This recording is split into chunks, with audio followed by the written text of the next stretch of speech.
YouTube frogs, welcome to my complete guide for Jinhsi, an incredibly elegant spectral 5-star in command of the dragon Jue in Wuthering Waves. Jinhsi operates as a rotational frontline DPS, dealing large amounts of spectral damage through multiple skill usages in a short period of time. In this video, I'll be teaching you how she works, how to play her, best weapons and echoes to use, stats to aim for, what her sequence nodes do, and what her roles are for team building. Also, don't forget to subscribe if you enjoyed the video. I make a bunch of content for Wuthering Waves, both educational and just for fun. Let's begin.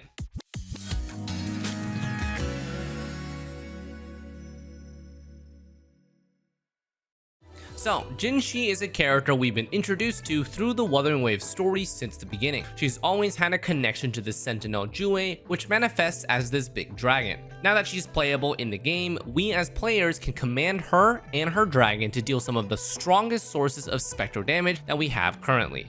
The interesting thing about Jinhsi is that reading her forte in text mode or any of her text descriptions is very long and potentially overwhelming. The vast majority of her kit details is placed in that middle node, which is the forte circuit, and has a lengthy amount of text that I'm going to simplify for you guys. So the best way to describe it is to show you a full rotation. The in-game tutorial does a pretty good job explaining the basics of her kit, but this is only available to those who have actually summoned her. The trial itself doesn't teach you the nuances, so that's what we'll cover right now. So when Jinhsi is on field, doing 4 basic attacks will light up her E and change it into a different ability. If she happens to enter field with her intro skill, she can immediately have access to this enhanced E and does not have to use a basic 4 string to enable it. Pressing the E activates her levitation mode where she can fight in midair, also known as incarnation mode. Incarnation mode enhances all of her attacks to do an alternative form except her ultimate, which includes new basic attacks, new heavy, new skill, all of which now count as resonant skill damage. This new E also gets a reset of cooldown, allowing you to use it again, so you can double E from the get-go.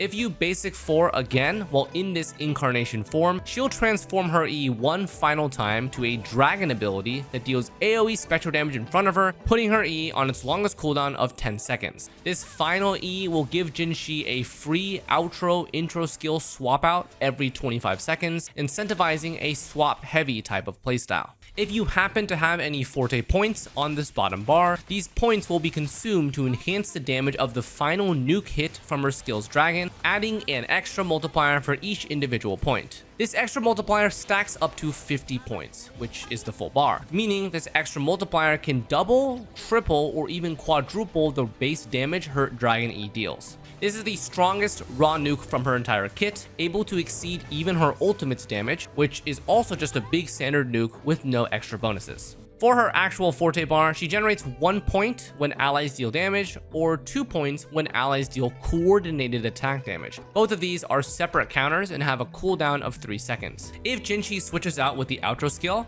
then for the next ally, their normal damage attacks charge 1 point every 1 second instead of 3 seconds, allowing for significantly faster ramp up time and overall just a nice boost to Jinhsi's rotational damage.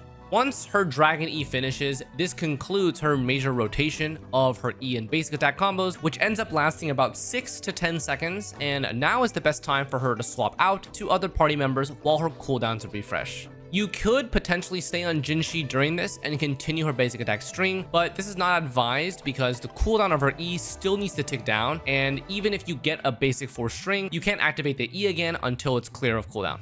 So that's the main gist of her gameplay. Here's a simplified version of attack rotations that should now make a lot more sense with context. So Jinhsi will enter battle, and then she'll use her Echo plus ult combo, which is optional. Then she'll basic 4, double E, basic 4, E, and then swap out. So the initial Echo and ult are ideally used before her full rotation. This allows for accumulation of energy, and also the Echo typically buffs spectral damage when it's used. This is totally optional though, you can use it whenever you feel comfortable. If she enters battle with her intro skill, then that first basic 4 string is removed. So you'll go Echo into ult, which is optional, then you'll double E immediately, basic 4, E, which is the dragon, and then swap out. For the forte bar, you'll generate this by using teammate abilities and coordinated attacks, and then you'll consume that forte bar when Jinhsi does her rotation to do massive damage with the dragon, swap out, and repeat like we said. Unleashing the Echo plus ult at the beginning of rotation is for extra setup and DPS. For the ult, it's DPS and allows energy to generate from all of her E spams. The Echo is used because usually it does give a buff to spectral damage or just general damage depending on the Echo used.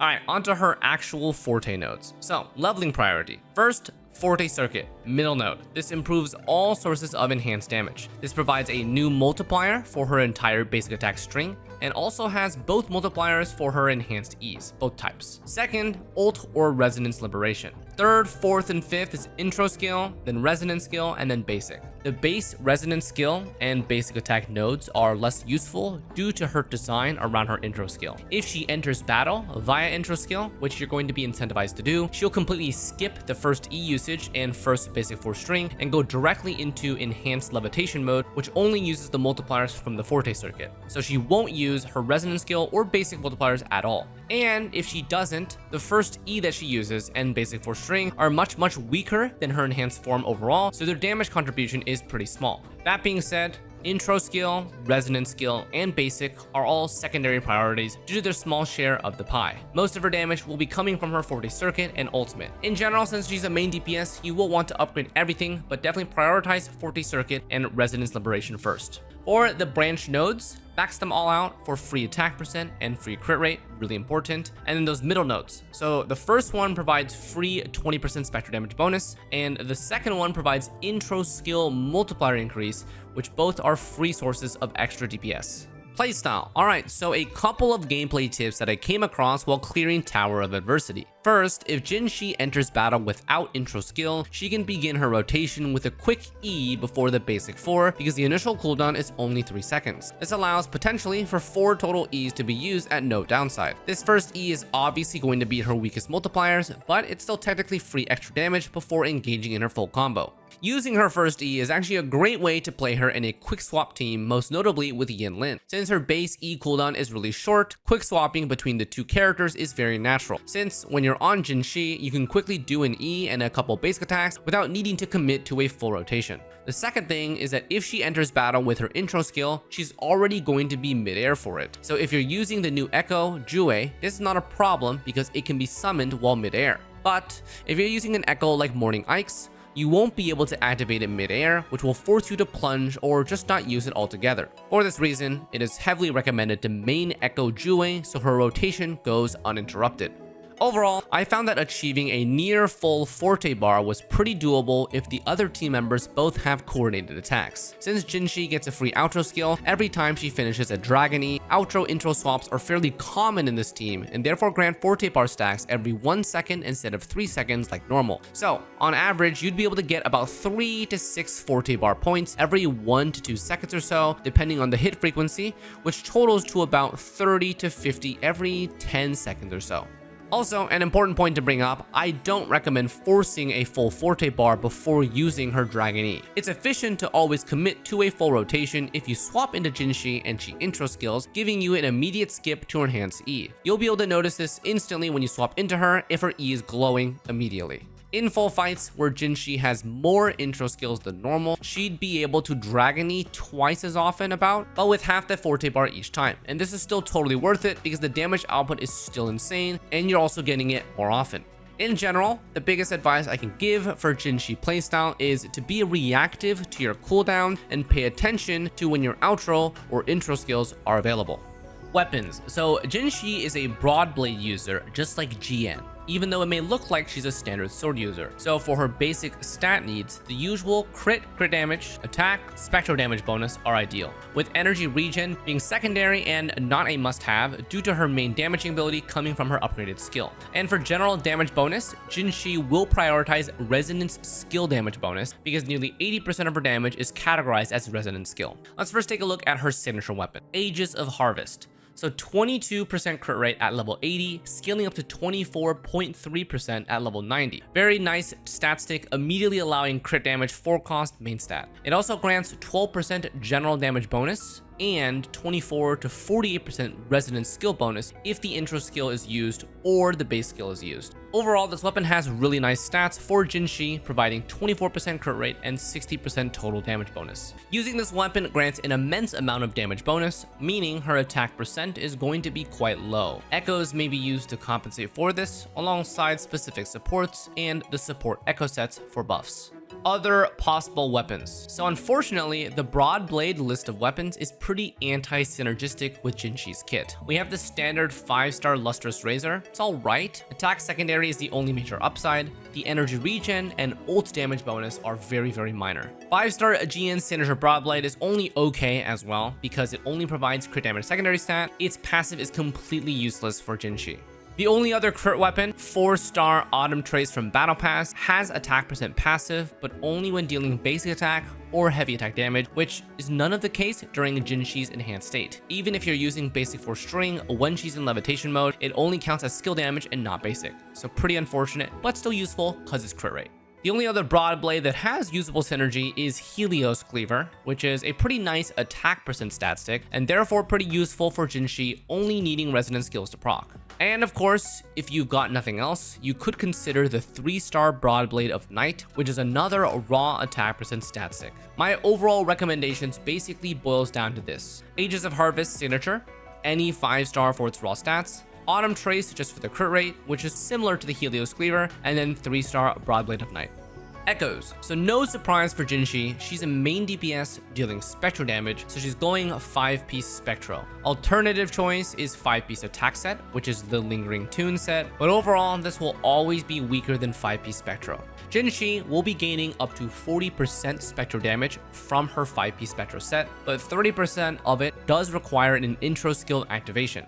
This highly incentivizes an intro skill heavy playstyle for Jinhsi, at least before committing to her entire rotation and using the Dragon Beam. The 5-piece attack set just provides 10 to 30% attack and a bonus to outro skill damage bonus. Unfortunately, Jinhsi's outro skill is not a damage ability, so the 5-piece set is just for the attack stat. Moving on to stat builds. So we have the 4-4 and then we have the 4-3-3. So you can run 4-4. This will require both Jue and Morning Ike's 4 costs. It's easier to build, but overall weaker build. And then we have 4-3-3, which is endgame build with proper balanced stats. For the active echo to use, always Jue since it can be used midair. This is very important since Jinhsi's intro skill, like we mentioned, puts her in battle in midair. She's not a quick swap heavy character as well, so there's no need to min-max a quick swappable echo. For Jinhsi, since Jue is a summon and not a transform, she can immediately use her own abilities the second after she summons Jue for no time loss. Okay, so for main stats, if you have a crit rate weapon, which is the signature or Autumn Trace, always run 4 cost crit damage. If you don't, you're most likely going to run a crit rate for the 4 cost. For a 4-4 build, 2 crit damage, 3 attack is the usual. Very rarely will you need a 4 cost crit rate. This is if you're using a signature weapon or battle pass. If you're using a non-crit weapon, you are going to need to have 1 main stat crit rate. Otherwise, you're going to hover about 50%. If you have perfect substats, you might be able to run 2 crit damage 4 costs, but that would require very high crit rate rolls on every single piece. 4-3-3 build. So for this signature weapon battle pass, run crit damage main, and then the 3 cost will be spectral or attack. For the non-crit weapon, just change the crit damage 4 cost into crit rate. For both of these builds, attack 3 cost is equally as strong as spectral 3 cost since Jinhsi's complete build has a large amount of built-in spectral damage. If you don't even have a spectral 3 cost, it's even okay to potentially run a double attack 3 cost. Prioritize substats in those cases if you're having trouble deciding which 3 cost main stat to use. For substats, prioritize obviously crit rate and crit damage, resonance skill damage as well, and then attack percent and energy regen. Recommended stats. So at the time of recording, we're still a bit from endgame in Wuthering Waves, but we are able to get characters and weapons to level 80 at UL 50+. For this reason, take the session with a grain of salt, and if you're watching this in the future, where level 90 is the norm, expect the attack to be slightly higher, and 1 extra roll of crit rate or crit damage due to the weapon getting its last ascension. Currently, these are my stats as a level 80 Jinhsi and level 80 signature weapon. Running a 4-3-3 with double spectral main stat, my attack is on the lower side of 1750, with 70% crit rate as expected, and crit damage at about 267%. So for both of these values, I'd expect keeping crit rate above 70% and keeping crit damage above 250%, but this is only if you're running a crit weapon. If you don't have a crit weapon, then expect the crit damage to be about 200%. My current energy regen is unfortunately base 100%. If she had about 130% or higher, she'd be able to ult nearly every full 12-second rotation, but currently I just play by ear and use it at the beginning of rotation if available. If you plan on doing a 4-4 build with both Jue and Morning Ikes, expect a gain of about 22 crit rate or 44 crit damage. You can optimize around a 4/4 build to be about 80 crit rate and about 250 to 300 crit damage. Overall, Jinhsi is a stereotypical main DPS, so her stat ranges are just going to be your common damage dealer crit stats. Sequence nodes. So overall, Jinhsi's gameplay is very rotation focused for optimal DPS, and her sequence nodes aim to not only buff all sources of her damage, but also reduce the requirements to achieve maximum damage output on her Dragon E. S1. Using her normal combos gives her final Dragon E a 20% damage boost, stacking up to 4 times. So it's basically a 80% damage boost to the final E for greater screenshot damage.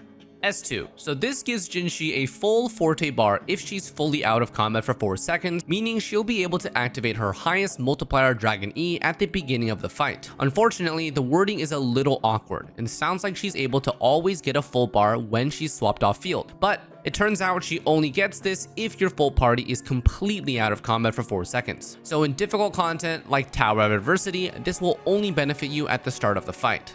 S3. Free attack percent after using her intro skill. Stacks twice for up to 50% attack and lasts for 20 seconds. S4. After using either Dragon ability, which is her final E form, or her ultimate, all teammates gain a 20% damage bonus buff for 20 seconds. S5. Her ult gains a damage multiplier boost to help it match the strength of her Dragon E. Very simple. And finally, S6. Her Dragon E gains a buff both off its base multiplier and per stack of her forte bar, massively increasing its total DPS output. So overall, Jinhsi's sequence nodes give her quite a bit of firepower at all stages, whether it's pure damage or quality of life, with noticeable improvement at S1, S2, S5, and S6. Team comps. So Jinhsi's strongest teammates are going to be those that can increase her forte bar as fast as possible, meaning coordinated attackers. We can also try to stick to the trio meta of main DPS, sub DPS, and support for the best balance of buffs and on-field, off-field time. Your support unit will always be running Rejuvenating Glow, and the sub DPS can either run 5-piece Moonlit Clouds or run their personal 5-piece set that buffs their attribute. Coordinated attackers are first priority because Jinhsi's forte bar generation provides the largest impact to her DPS, way more than the usual damage bonus. After coordinated attackers, you can consider units that buff resonant skill damage like Tao Chi and other utility units like Spectral MC for their time stop outro. For my own recommendations in this video, we're going to target the coordinated attackers because we have a good team archetype that fits that template but also is a proper team comp. The current team that I've been running around with is Jinhsi, Yinlin, and Verena.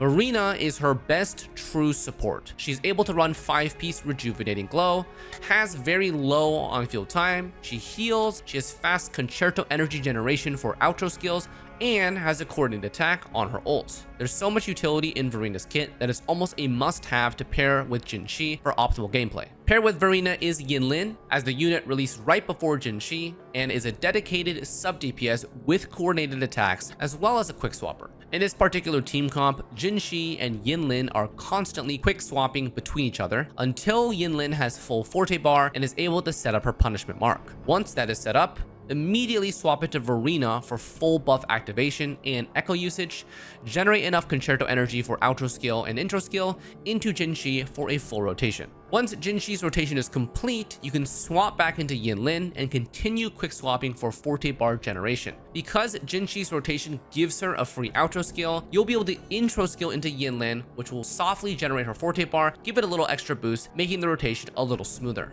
If Yinlin has outro skill ready early while you're doing the quick swapping, you can skip trying to generate her mark early and full send into a mini Jinshi combo for less damage. This is still optimal since you'll have about half forte bar when this happens, and this usually doesn't interfere with the rest of the team's rotation. This team comp with level 80 Jinhsi and Yinlin with their signature weapons was able to 3-star the level 100 Tempest Mephis and 2-star the Monkey. With good RNG, cleaner rotations, there was potential for me to 3-star the Monkey as well. Now, the most impressive thing about this team was Jinhsi's raw damage potential. With proper combo executions, Jinhsi was easily able to dish out 100 to 180k Dragon E's at S0 and R1 signature weapon, also able to dish out 70,000 ultimates on a very quick rotation. And another interesting benefit of this team is that since Jinhsi is fighting in midair most of the time, there are actually lots of enemy attacks that just won't actually hit her. This enables her to easily get her full combo off without being interrupted or staggered often. Now, if you don't have Yinlin, which is totally okay, you can still opt for other coordinated attackers like Yuanwu or Mortefi. For a sub DPS like Mortefi though, I'd really recommend S4 Mortefi to increase his ult duration from 10 seconds to 17 seconds. If you have S4, then he's really solid choice as a sub DPS. So optimally, Jinhsi is on a team whose main purpose is to set up coordinated attacks. I find that pairing with Verena is a near must-have, but if you don't want to, or are already using her on another team, you can instead choose a full glass cannon team comp with double sub DPS coordinated attackers. Regardless, I think that Jinhsi has a very strong main DPS presence that engages in a really fun playstyle. And that wraps everything up. Overall, I think Jinhsi's damage output is actually insane, capable of full nuking HP bars with her Dragon E while being completely in midair. The only thing that's really necessary to get her rolling is a support Verena, which hopefully you've gotten from the 5-star selector. If I missed anything about her or new things are discovered, let me know in the comments and I'll compile them in the pinned comment. As always, thank you guys very much for watching, good luck pulling for Jinhsi, and we'll see you next time. Take care.